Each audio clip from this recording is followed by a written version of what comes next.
magazine en RDC pour la promotion des entreprises. On se retrouve pour une nouvelle ronde de nouvelles dans ces journaux télévisés des entreprises. De partout, vous nous captez à travers le monde. Tout de suite, La Charpente. L'entreprise Suprême Automobile de montage des bus Transco vient de mettre à la disposition de l'État congolais par l'entremise du ministère de Transport un lot important de charrois qui a été remis à Marc Ekila, ministre des Transports congolais. Le détail dans ce journal. Et puis la Grande-Bretagne et la République démocratique du Congo parlent opportunités d'affaires par la création des entreprises et par l'investissement. Jean-Lucien Boussa, ministre du Commerce extérieur, et les investisseurs britanniques se sont attardés sur la question. Ça sera tout pour La Charpente.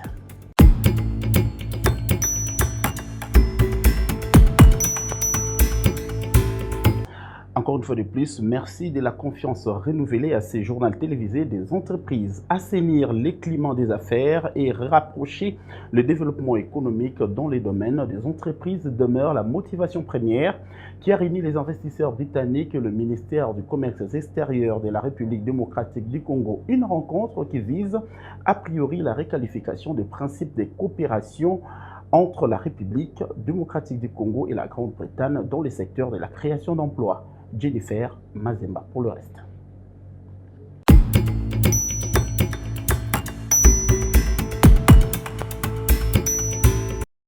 Au cours de ce tout premier forum économique entre la République démocratique du Congo et le Royaume-Uni, l'objectif de la mission britannique est de renforcer les relations économiques et de créer les partenariats entre les entreprises britanniques multisectorielles de premier plan et les secteurs publics et privés de la RDC.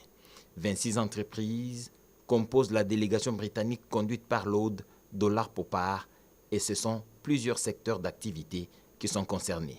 L'agriculture et l'agro-industrie, le bois, les infrastructures, l'énergie, la pêche et le numérique sans être exhaustif. Plusieurs membres du gouvernement ont répondu présents, chacun selon sa charge. Le ministre de l'Industrie, Julien Paluku Kaungia, a présenté les avantages du plan de l'industrialisation de la RDC et les autres ministres, différents projets intégrateurs dans leurs secteurs respectifs. Le ministre du Commerce extérieur, Jean-Lucien Boussa, qui a déclaré ouvert les travaux, a tenu à rassurer les partenaires britanniques sur les pays dans lesquels ils se trouvent. La République démocratique du Congo est un pays organisé, avec des institutions démocratiques, un leadership affirmé, avec une vision de développement très claire. Il est certes vrai, les capitaux britanniques sont bien présents en République démocratique du Congo. Cependant, la présence de tous ces investisseurs indique aujourd'hui une réelle volonté du gouvernement britannique de concrétiser ses vœux, ainsi que de son secteur privé, d'étendre le portefeuille des projets au-delà des domaines ouverts actuellement. Mesdames et messieurs, dans le domaine des échanges commerciaux, le volume de commerce entre nos deux pays est évalué à un peu moins de 100 millions de dollars américains seulement, ce qui n'est pas énorme, mais démontre le potentiel existant qu'il convient d'exploiter aujourd'hui pour booster nos deux économies et notre niveau de commerce en volume, en valeur et en diversité de biens exportables ou importables. Puisque notre mission, votre mission voulais-je dire, a pour ambition d'encourager l'augmentation du volume des investissements entre la Grande-Bretagne et la République démocratique du Congo, notre souhait est de saisir cette occasion pour vous informer que la liste des secteurs potentiels pouvant intéresser la Grande-Bretagne est loin d'être exhaustive et peut tourner principalement autour des domaines suivants en adéquation avec les entrepreneurs investisseurs ici présents. 1. L'agriculture et l'agro-industrie, le bois, les infrastructures, l'énergie, les services financiers, les secteurs sociaux, logement, écoles, hôpitaux, la pêche, la transformation numérique, la transition énergétique, ainsi que les mines. Pendant 2 jours, la délégation britannique sera au contact avec cette terre d'opportunité qu'est la République démocratique du Congo et se rassurera de la disposition de la RDC d'accueillir des investissements directs britanniques pour développer cette coopération économique et commerciale entre la RDC et les pays du Royaume-Uni.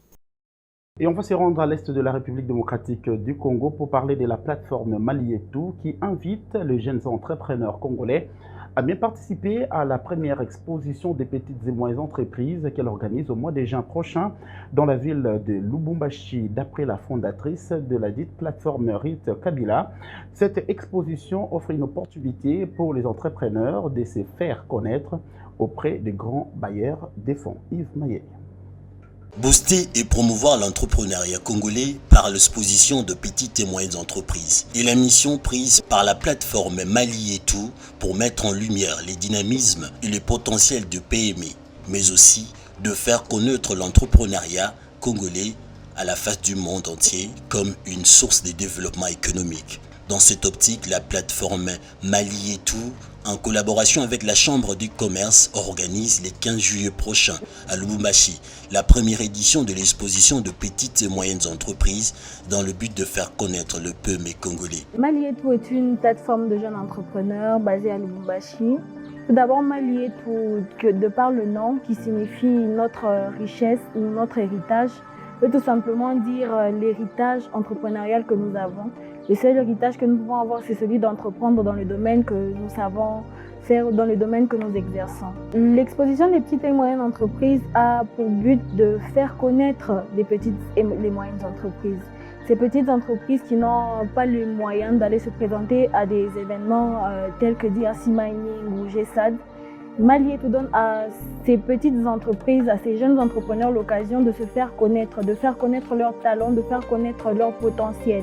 Ruth Kabila, fondatrice de Malietou, a fait savoir, bien que la ville de Lubumbashi ait le choix de la première édition, mais les portes de l'exposition restent ouvertes aux entrepreneurs de toute la République. Cependant, Ruth Kabila invite les entrepreneurs congolais de croire en eux et à leurs projets. Tout d'abord, nous n'avons pas choisi que les entreprises de Lubumbashi. Nous sommes à Lubumbashi, c'est vrai, mais l'exposition des petites et moyennes entreprises, c'est pour tous les entrepreneurs. Que vous soyez à Likasi, Kolwezi, Kinshasa, vous êtes tous les bienvenus à l'exposition des petites et moyennes entreprises. Le message que je pourrais donner à un entrepreneur, c'est d'y croire et de persévérer dans son idée.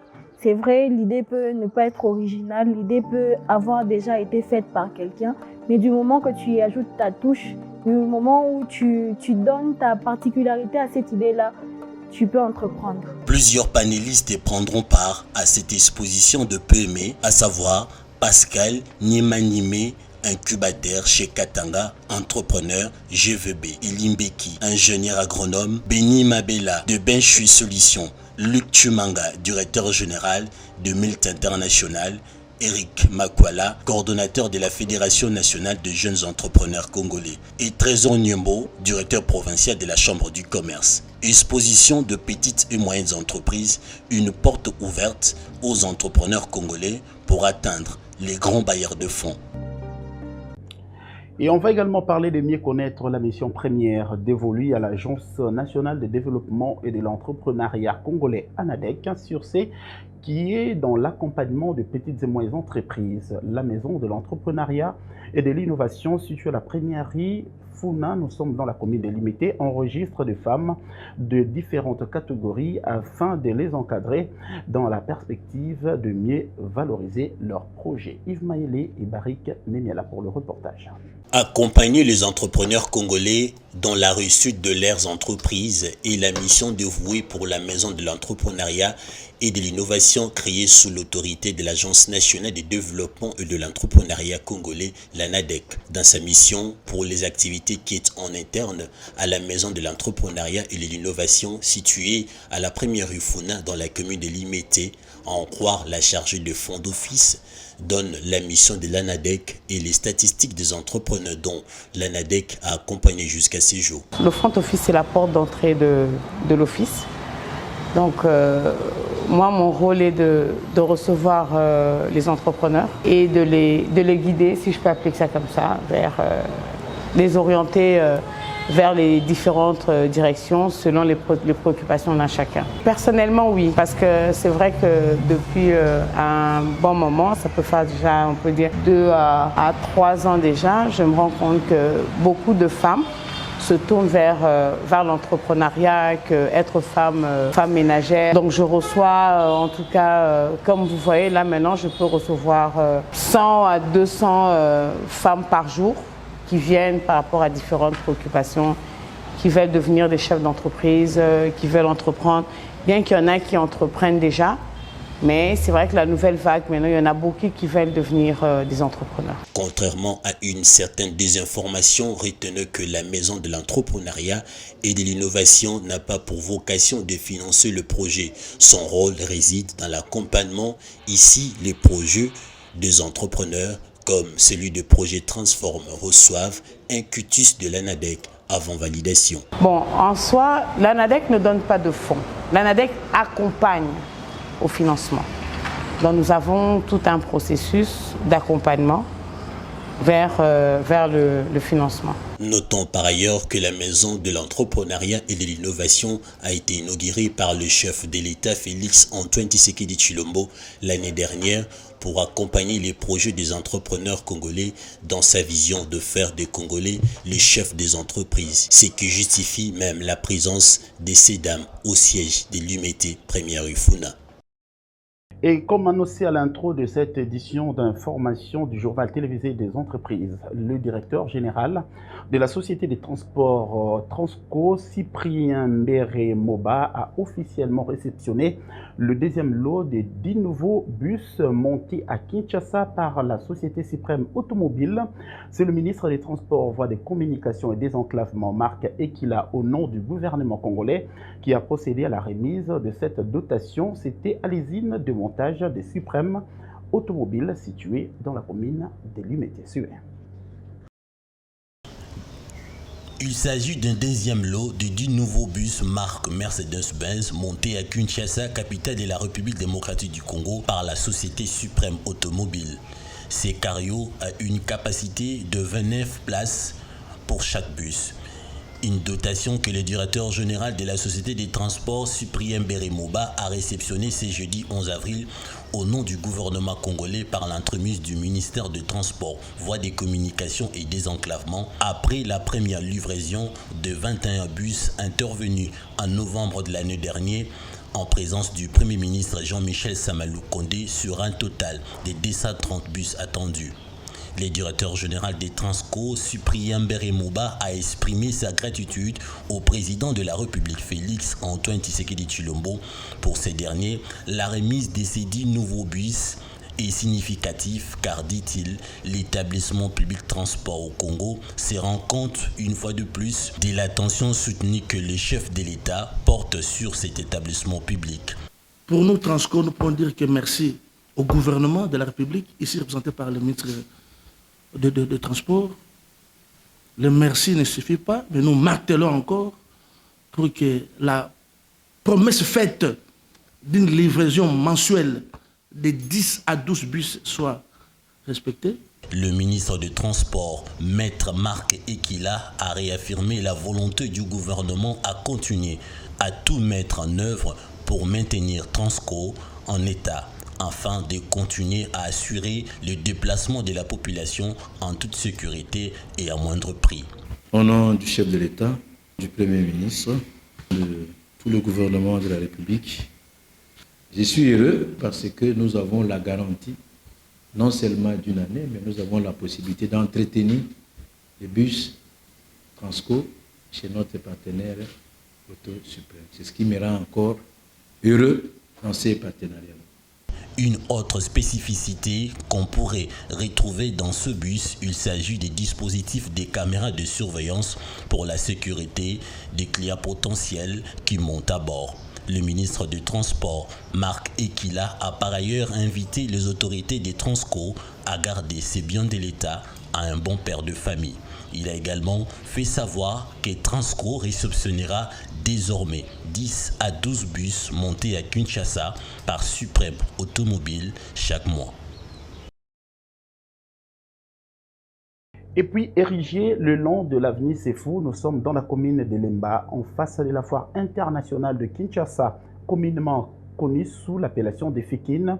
On parle de la fabrication des pierres tombales en marbre et carreaux qui se développe dans ces milieux, une véritable usine de fabrication à ciel ouvert qui nécessite l'attention des autorités pour la mise en valeur de cette main-d'œuvre locale de qualité. Dieu merci, Paul.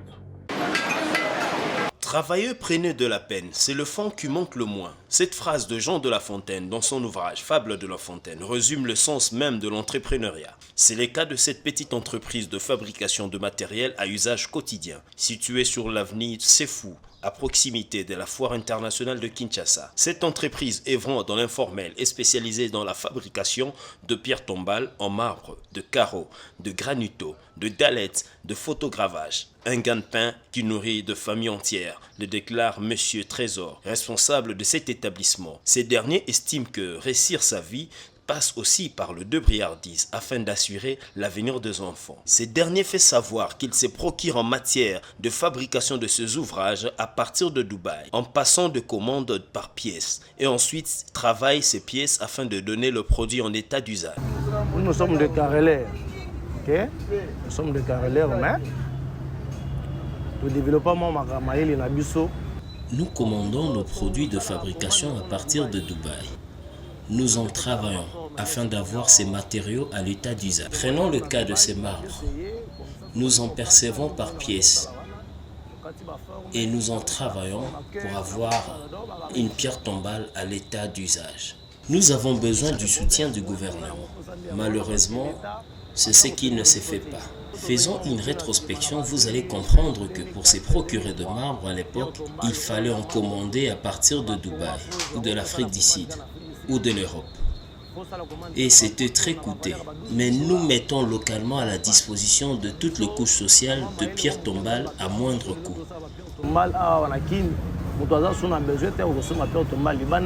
Sont passés par 4 chemins, sollicitent du gouvernement un appui sans conséquent aux aléas auxquels ils font face. Il s'est plaint et fait savoir en ces mots la différence de prix qu'il propose par rapport au prix de certains produits à l'étranger, tels que la pierre tombale. Dans un pays où le développement socio-économique reste un canard boité, des initiatives privées sont à soutenir, car lors de son discours d'investiture pour son second mandat, le chef de l'État Félix-Antoine Tshisekedi Tshilombo a promis de créer le milliardaire congolais. Cela, on suppose, passe aussi par l'entrepreneuriat privé, considéré pour certains comme informel. Monsieur Projet de Rollis, l'un de carreleurs, donne aussi son avis sur ce type d'entrepreneuriat et lance aussi de sa part un message au gouvernement de la République en ces mots. Oui, on a beaucoup à dire parce que le gouvernement d'abord doit nous soutenir. Parce qu'on a beaucoup de difficultés comme mon frère vient de le dire ici. Par exemple, les pavés. On a beaucoup de difficultés par rapport aux moules des pavés. Écoutez, les Libanais, les Indés, les expatriés sont là. Ils ont des moules que nous, on n'en a pas.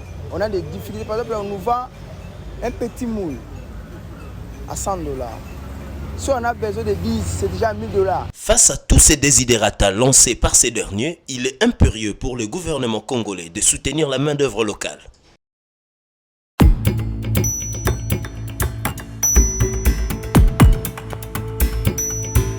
Et dans notre rubrique interview, on parle également de cette flatterie, de la qualité du travail, combien louable qu'avait le journal télévisé des entreprises magazines JT et Mag pour la visibilité ainsi que la promotion des entreprises congolaises. Le journaliste international de la Voix d'Amérique, Marius Mhunga, a effectué le déplacement du siège de JT et Mag pour enfin palper du bout du doigt la réalité de cette maison de presse qui se maintient dans la sphère médiatique congolaise, une thématique hors du commun. Ismaël.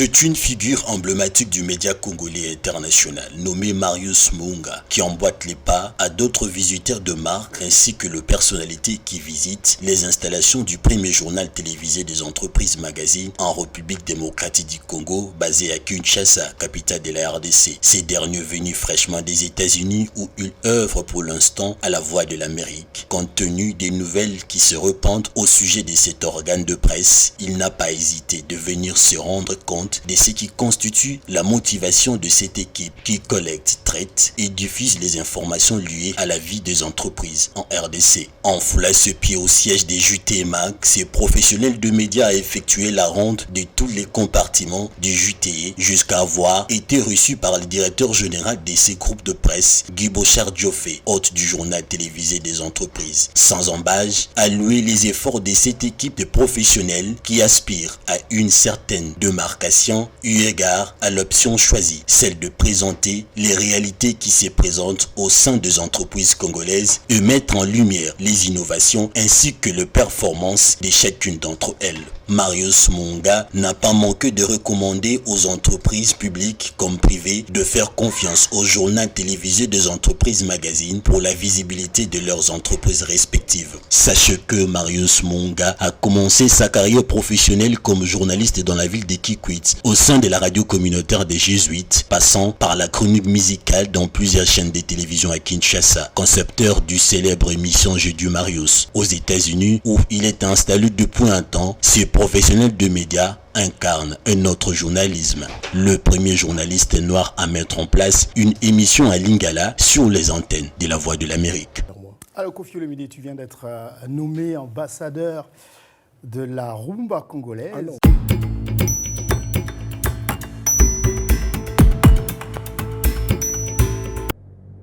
Et puis d'une rubrique à une autre, c'est une autre forme de rémunération due à un salaire par son employé en cas d'une prestation distinguée ou encore une gratification.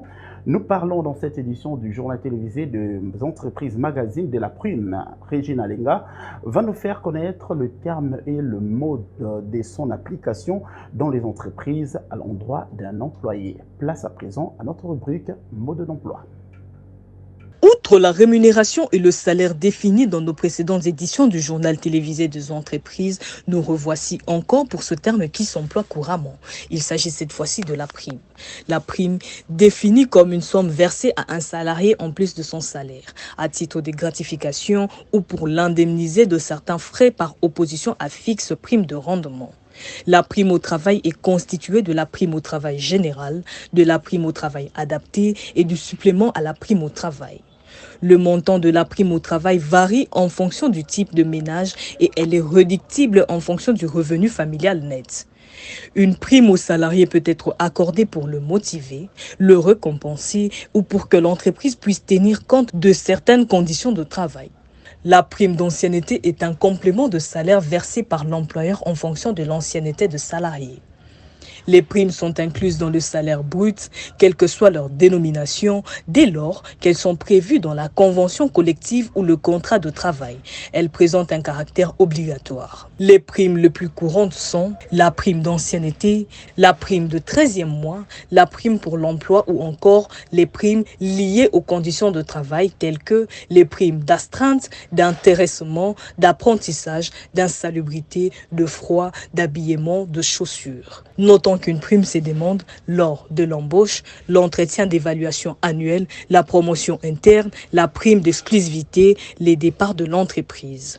Une prime se mérite lorsque l'on obtient d'excellents résultats et que l'on fournit des efforts particuliers. Les primes liées à la fonction sont de deux ordres principalement. La prime d'assiduité, elle vient en récompense d'un temps de présence optimal de la part du salarié, c'est-à-dire d'un taux d'absence le plus bas possible. La prime d'ancienneté, elle est fonction du nombre d'années passées dans la même entreprise.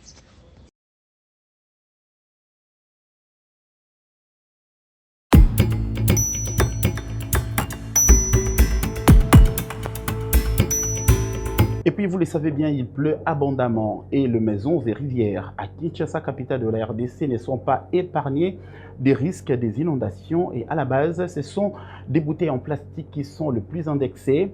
Conséquence, la responsabilité revient en majeure partie aux entreprises qui fabriquent les jeux en plastique. Et comment y remédier à cette situation? Dans notre rubrique Focus, découvrez un jour une idée à copier de cette usine de recyclage qu'on vous amène à sa découverte.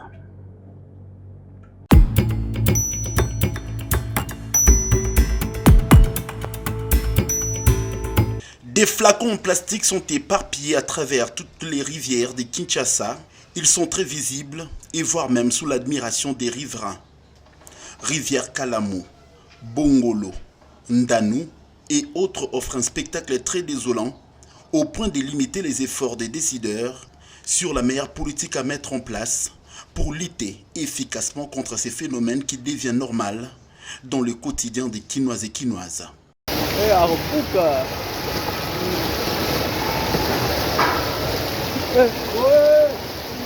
Plus loin, les exemples sont légion pour éradiquer efficacement ces phénomènes. Prenons les cas de cette industrie des transformations et des tri des déchets dégradables et biodégradables. Ici, toute une chaîne de transformation des déchets est mise en place pour recycler chaque ordure en procédant par un tri ingénieux. Les bouteilles en plastique, les papiers emballages, des flacons de verre et autres objets sont mis de manière séparée. Des machines ultramodernes de la dernière technologie checkent chaque objet pour arriver à un résultat final. C'est celui de ressusciter chaque objet pour une autre utilisation. Le cas de la ville-province de Kinshasa qui produit des milliers de tonnes de déchets chaque jour, qui passe ce qui est déplorable et que ces déchets produits à Kinshasa manquent même des dépotoirs. Copier le bon exemple épargnera le paisible Kinois des inondations qui endeuillent des familles entières. Un bon attendeur s'aligne. Voilà, c'est par cette usine de recyclage d'objets biodégradables et dégradables que nous mettons un terme à ce journal télévisé des entreprises magazines. Mais avant de nous séparer, place à présent au rappel des principaux titres. L'entreprise suprême automobile de montage de bus Transco vient de mettre à la disposition de l'État congolais par l'entremise du ministère des Transports un lot important de charrois automobiles qui a été remis à Marc Ekila, ministre des Transports, voie des communications et désenclavement. Et puis la Grande-Bretagne et la République démocratique du Congo ont parlé opportunités d'affaires par la création des entreprises et plus d'investissements. Jean-Lucien Boussa et les investisseurs britanniques se sont tablés sur cette question. Ce journal est complètement fini. Merci à Agathe Senga, encore une fois de plus, d'avoir coordonné, et à J.R. Doussala d'avoir réalisé cette édition d'information. On se retrouve la fois prochaine. Retrouvez-nous dans nos chaînes partenaires, mais également sur notre chaîne YouTube. Au revoir.